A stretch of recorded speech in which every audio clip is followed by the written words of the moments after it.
Ich bin jetzt gerade dabei, mein Tannengrün zurechtzuschneiden, denn ich habe vor, damit einen Adventskranz zu erstellen. Das handelt sich jetzt hierbei um Nordmann-Tanne.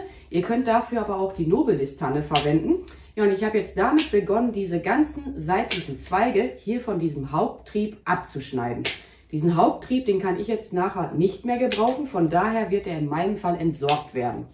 Ist aber jetzt erstmal nur so ein, ich sag mal, grobes Zurechtschneiden. Das wird nämlich nachher noch weiter eingekürzt werden. So, ne, das hier brauche ich halt nicht mehr. So, dann habe ich hier jetzt noch anderes Grün auf meinem Arbeitstisch liegen. Es kommt aber noch etwas nachher hinzu. Das ist hier getrockneter Lavendel, der stammt aus meinem Garten. Dann haben wir hier Zypressengrün, muss ich mir natürlich auch noch zurechtschneiden. Da werde ich dann auch erst einmal diese ganzen seitlichen Zweige von diesem Haupttrieb entfernen. Und dann haben wir hier noch last but least Thujagrün. Das stammt aus dem Garten eines Freundes. Und ja, das Ganze wollte ich dann, was wollte ich jetzt erzählen, auf diesem Strohkranz binden. Der hat jetzt in meinem Fall einen Außendurchmesser von 30 cm. Ihr könnt natürlich auch einen größeren oder einen kleineren Strohkranz dafür verwenden. Habe ich jetzt schon gesagt, dass ich den binden möchte, den Kranz? Ja, ich glaube, ich habe das schon gesagt. Den letzten Kranz, den hatte ich dann auch mit Krampen gesteckt. Aber ich habe mir jetzt gedacht, ich möchte einen Kranz machen, der einfach ja, zu erstellen ist, ne? Der halt auch ein bisschen flotter geht als mit den Krampen, die Version. Wenn bei eurem Bund Grün auch so Gummibänder dran sein sollten, die würde ich jetzt nicht zerschneiden, sondern die würde ich aufheben für andere Projekte. So, das ist jetzt hier das Zypressengrün. Hab mal eben das Gummiband beiseite gelegt. Ja, und auch hier nehme ich mal die ganzen seitlichen Zweige weg. So, mal eben schauen. Die Zypresse ist dann auch ja mal so gewachsen. Ihr habt da mal so richtig lange Zweige oder kürzere Zweige. Das ist aber jetzt hier wirklich erstmal nur ein grobes Zurechtschneiden der Zypresse. Na, willst du wohl durch? Komm, Schere, du schaffst das. So, das lassen wir jetzt hier erstmal so dran. Habe ich jetzt noch nicht ganz eingekürzt wie bei dem Nordmann-Tannengrün. Ach, ich glaube, ich brauche einen größeren Arbeitstisch. Dann haben wir hier jetzt noch das Thuja. Jetzt habe ich hier genau so einen ganz kurzen Friemeling erwischt. Ich wollte euch das an dem größeren zeigen. So, Thujagrün ist am Start. Nehme hier auch mal diese ganzen Zweige weg. Beziehungsweise, ich muss mich korrigieren, ich nehme jetzt nicht alle Zweige weg. Diese ganz kleinen friemeligen Zweige, die lasse ich da dran. Die werden dann wieder aufgehoben werden für ein anderes Projekt, ne, was irgendwann mal kommen wird. Eine Idee habe ich jetzt allerdings dazu noch nicht im Kopf, was ich mit diesen ganz kleinen Zweigen mal irgendwann mal machen werde. Einfach dran lassen. Ich habe das Gefühl, das Grün hält sich dann nämlich besser, wenn man es nochmal an dem Hauptzweig dran lässt, als wenn ich das jetzt hier alles schon abschneiden würde. Dann wird es halt schneller, ja, trocken letzten Endes. Ne, einfach hier mal so schon mal das Größere entfernen. So, jetzt mache ich mir aber hier erstmal mehr Platz auf meinem Arbeitstisch. Werde mein Grün sortieren. Den Lavendel, den werde ich nachher natürlich auch noch einkürzen. Der wäre jetzt für meine Zwecke dann etwas zu lang. Müsst ihr mal im Garten gucken, ob ihr da jetzt noch Lavendel finden könnt. So, das legen wir mal hier hin. Das dahin. Okidoki, dann brauchen wir jetzt einen Strohkranz. Grün vom Platz her, passt das soweit? Im nächsten Schritt werde ich meinen Bindedraht an dem Kranz befestigen. Das ist jetzt auch vollkommen egal, an welcher Stelle eures Kranzes ihr den Bindedraht befestigt. So, ich verzwiebel das mal eben miteinander. Und dann stecke ich den Anfang von dem Bindedraht einfach in den Kranz hinein. So, zack. Ich lasse das immer am liebsten in der Kranzmitte liegen oder im Inneren meines Kranzes. Weiß auch nicht warum, ne? Kann man auch hier außen hinlegen, bleibt jedem selbst überlassen. So, und mein Tannengrün und auch das andere Grün muss jetzt noch etwas eingekürzt werden, weil so wäre das jetzt für meinen Geschmack etwas zu groß. Das soll jetzt nachher eine Länge haben zwischen 15 und 20 Zentimetern. Ich möchte eigentlich mehr so 15 Zentimeter haben, aber muss ich mal gucken, wie ich es am besten zurechtschneiden kann. Kürze das mal ein. Man kann es besser festbinden, wenn man hier mal die Nadeln entfernt. Ja, und wer jetzt keine dreckigen Finger haben möchte, der sollte an dieser Stelle auch mal Handschuhe anziehen. Ansonsten, wenn ihr auch ohne Handschuhe arbeiten solltet und ihr habt hier nachher überall Harz an den Händen, ist überhaupt kein Problem. Dann könnt ihr die mit Olivenöl zum Beispiel mal waschen, dann geht das alles wieder ab. So, jetzt habe ich hier Zypressengrün. Davon werde ich, ja, je nachdem, wie es gewachsen ist, mal zweimal Zypresse auf das Tannengrün legen oder auch dreimal Zypresse. Aber dreimal ist jetzt für dieses Bündelchen hier zu viel des Guten. Das passt jetzt von der Länge soweit. Ich achte hier immer darauf am Ende, dass das so einigermaßen gleichmäßig abschließt. Muss aber jetzt nicht zu 100% sein. So, hier ist ja mein Bindedraht. leg mir das hier drauf. Die Schere sollte man mal beiseite legen. Und wickel das jetzt zweimal mit meinem Bindedraht fest. Gut stramm ziehen. Ja, und meistens arbeite ich immer, ich sag mal, mit 3 Sträußchen. Eins hier oben drauf, eins hier an der Seite und eins an der Innenseite. Bedenkt, bei der Innenseite ist der Weg ja hier kürzer als hier im Außenbereich. Da kann das Grün dann auch ruhig mal kürzer eingearbeitet werden. Oder ihr lasst die Außenseite auch teilweise mal aus, damit ihr die ganze Zeit hier so in etwa auf gleicher Höhe am Arbeiten seid. Jetzt mache ich mir wieder mein Tannengrün fertig. Zypresse ist am Start. Kürze das Ganze mal ein. Zack. Legt mir das hier auf die Außenseite. Ja, und behaltet auch immer den Strohkranz im Auge. Was wollte ich sagen? Dass man den halt nachher auch nicht mehr sehen kann, ne? Auch nicht von der Seite. Das ist dann nicht so prall. So, mache ich die erste Reihe hier mal eben schnell im Schnelldurchlauf fertig und dann zeige ich euch, wie ich das andere Grün einarbeite. Und hier nehme ich jetzt schon etwas kürzeres Tannengrün. Und mir fällt gerade auf, ich habe vergessen, hier die Nadeln zu entfernen. Aber ist nicht schlimm, wenn man das mal vergisst.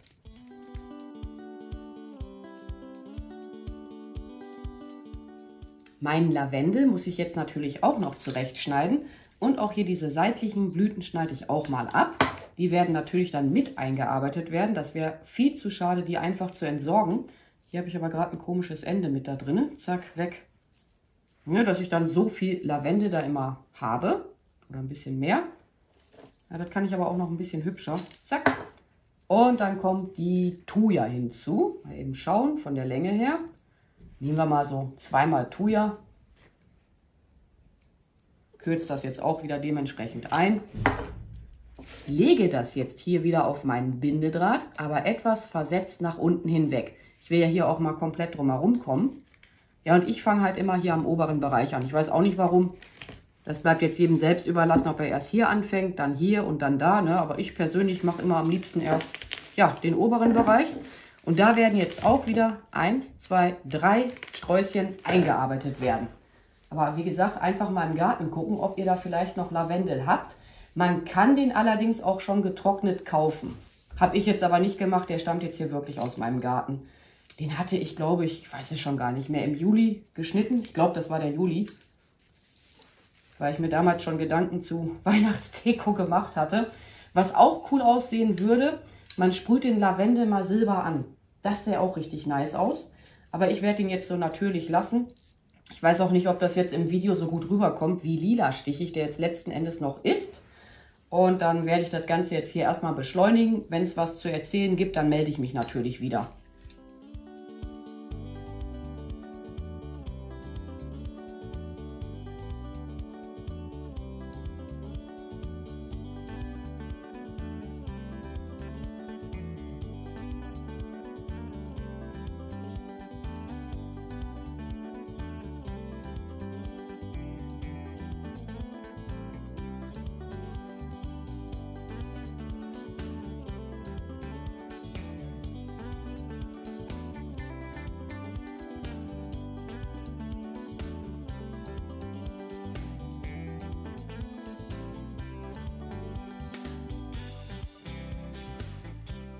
Ich zeige euch jetzt mal den Abschluss des Kranzes und was ich auch noch unbedingt erzählen wollte. Ich habe auch mal grün eingearbeitet, wo letzten Endes hier diese Spitze fehlt. Dann legt man sich einfach noch etwas kürzeres Grün drüber, ne, und zack, das sieht nachher kein Mensch mehr. So, jetzt kommt hier noch Tannengrün hinzu. Ach ja, und mit dem Tannengrün kann man das auch so machen. Ne? Wenn ich jetzt dieses Stück hier so einarbeiten wollte, würde ich da jetzt noch Zypresse drüber legen und dann, wie gesagt, sieht man es nachher wirklich nicht mehr. Alles, was an Grün jetzt übrig bleiben wird, kommt nachher auch in einen Eimer mit Wasser. Ich glaube, ich habe hier gerade Zypresse weggeschmissen, ne? Oder war das was anderes? Ne, das war was anderes. Doch, ich habe mir dieses eine Zypressengrün weggeschmissen. Ja, jetzt sehe ich es hier gerade nicht auf dem Boden. So, mal eben was hinzuschneiden. Zack, wieder drüber legen. Jetzt habe ich ja alles verwurstet. Kleinen Moment. So. Und da fällt mir noch ein, ne, das Tannengrün hier unten habe ich auch nicht immer entfernt. Ich habe es dann einfach auch mal vergessen. Ihr könnt es ja schon sehen. Ich hebe jetzt das Grün von meinem Kranz an und stecke mir das jetzt hier schon mal so leicht darunter, weil ich möchte den Abschluss meines Kranzes mit dem Thuja-Grün und mit dem Lavendel machen, weil hier hatte ich mit der Nordmantanne und mit der Zypresse angefangen. Da würde ich dann an eurer Stelle auch immer drauf achten. Ja, und dann so lange Grün drunter schieben, bis ihr halt hier mit der Fülle des Kranzes soweit zufrieden seid. Also ich werde jetzt nur noch Nordmantanne, Zypresse, hier innen auch noch und dann halt Lavendel, Thuja, ne? Gut stramm ziehen. Im Zweifel das jetzt auch einfach mal zu zweit machen, weil das ist leider etwas friemelig, wie ich zumindest finde. Ja, und dann werde ich jetzt mal wieder für euch Gas geben mit dem Zeitraffer, weil das wird jetzt auch noch eine Weile dauern, bis ich damit fertig bin.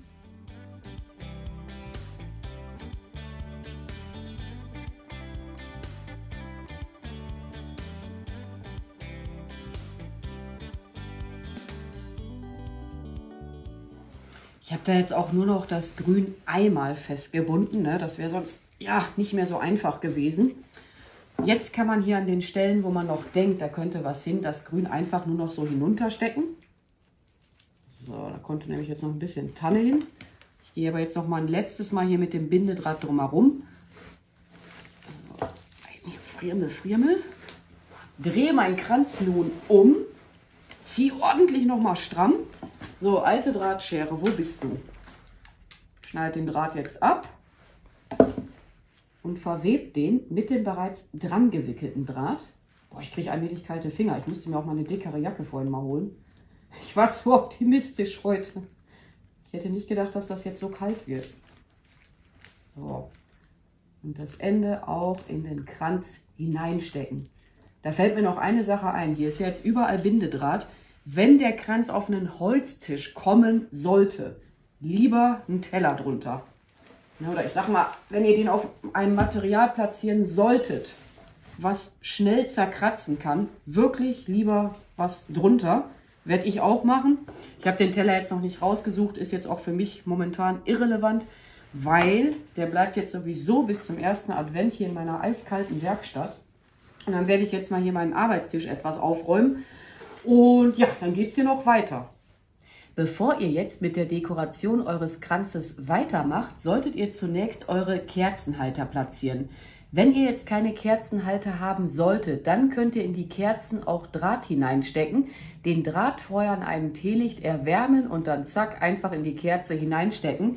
Aber ich sag mal jetzt ganz ehrlich, mit den Kerzenhaltern ist das Ganze auch ehrlich gesagt nochmal ja, etwas sicherer, als wenn man die Kerzen direkt hier so auf dem Grün nachher platzieren würde. Ich habe aber auch schon viele Kränze erstellt ohne Kerzenhalter. So, jetzt gucke ich mal, wo ist hier mein Lavendel? Ich werde den ja nachher auch noch sehen können. Und stecke die hier ganz entspannt hinein. Der Nachteil ist halt, man sieht jetzt dieses Silberne, kann man aber nachher noch vertuschen. Aber der Vorteil ist dann wirklich, es ist irgendwo noch mal sicherer.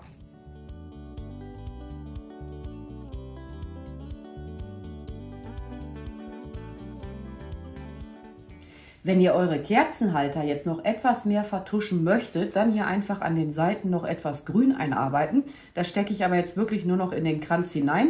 Ja, und dann habe ich jetzt hier noch weitere Dekoartikel auf meinem Arbeitstisch liegen. Das hier sind Zapfen einer Schwarzkiefer. Die stammen noch aus dem letzten Jahr und ich hatte sie letztes Jahr mit etwas Silberspray eingesprüht. So, dann habe ich hier Lorbeerblätter. Ein paar Schneckenhäuser hatte ich auch Silber angesprüht. Die stammen von einem Mooskranz. Ne? Von daher ist ja auch noch etwas Moos dran. Ne? Was habe ich denn hier noch? Bucheckern stammen auch aus meinem Mooskranz. Hatte ich auch mit Silberspray eingesprüht. Dann haben wir hier Zierdisteln. Muss ich mir natürlich gleich auch noch zurechtschneiden. Ich zeige euch das jetzt schon mal. So, mal eben einkürzen. Die Blättchen hier unten nehme ich mal weg.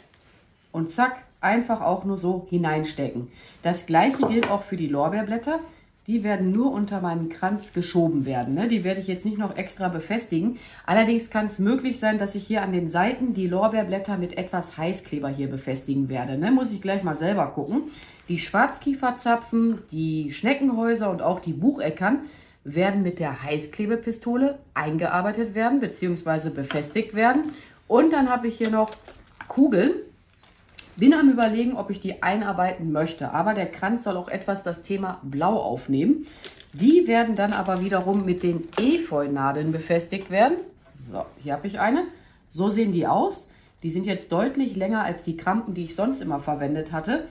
Hat den Vorteil, wenn man die Kugeln jetzt nicht mit der Heißklebepistole befestigt, Ihr könnt die dann wieder besser entfernen, wenn ihr den Kranz irgendwann mal im Laufe der Zeit abbindet. Ne? Von daher würde ich da jetzt vorzugsweise Krampen verwenden. Ich habe aber auch schon Kränze erstellt, wo ich die dann zack einfach mit der Heißklebepistole, befestigt hatte. Ja, habe ich jetzt hier noch mehr Dekoartikel? Nö, eigentlich nicht. Ja, wie gesagt, es wird dann jetzt hier so eingearbeitet werden. Die Zierdisteln werden aber definitiv wirklich nur darunter gesteckt werden. Ich muss natürlich jetzt auch darauf achten, dass man nachher den Lavendel auch noch sehen kann. Und es gibt ja so viele Dekorationsmöglichkeiten, was man da machen könnte. Und dann schaue ich mal hier so mal nah beieinander. Dann mal irgendwo ein Schneckenhaus hin. Einfach so, wie ihr das halt leiden mögt, ne? Aber ich werde das jetzt mal für euch auch etwas beschleunigen.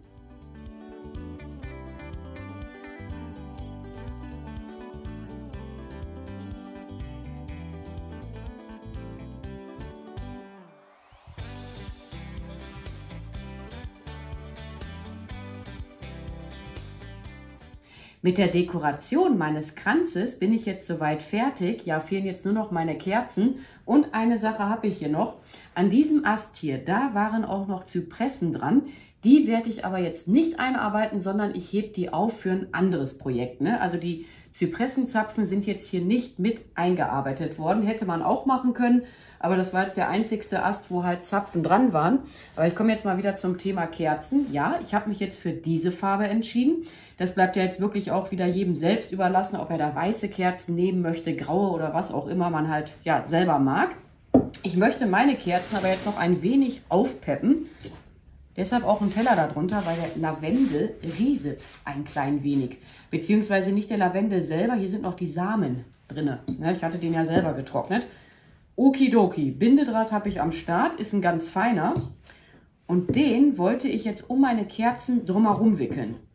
Dann wird nämlich hier dieser Kerzenhalter mit der Drahtfarbe sozusagen, ja, wie soll ich sagen, fortgeführt. Und hier ist schon der erste Knoten in meinem feinen Draht. Ich mache jetzt einfach mal einen Knoten hinein.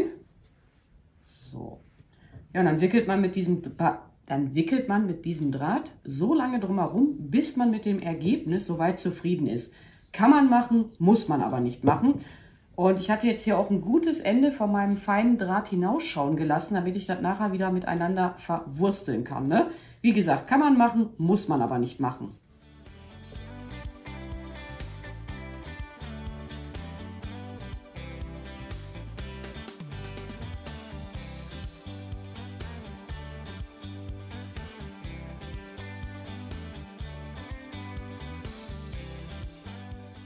Also ich glaube, mein Kranz ist ganz cool geworden. Noch mehr werde ich daran jetzt nicht arbeiten.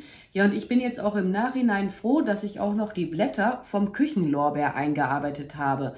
Blätter vom Kirschlorbeer würden im Übrigen auch gehen oder Blätter von einem Olivenbaum. Die ganzen benötigten Materialien für den Adventskranz findet ihr auch noch wie üblich in der Videobeschreibung. Ja, und ansonsten werde ich mich jetzt auch mal an dieser Stelle bei euch verabschieden. Ich bedanke mich fürs Zuschauen. Macht's gut, eure Pink Peach. Bye!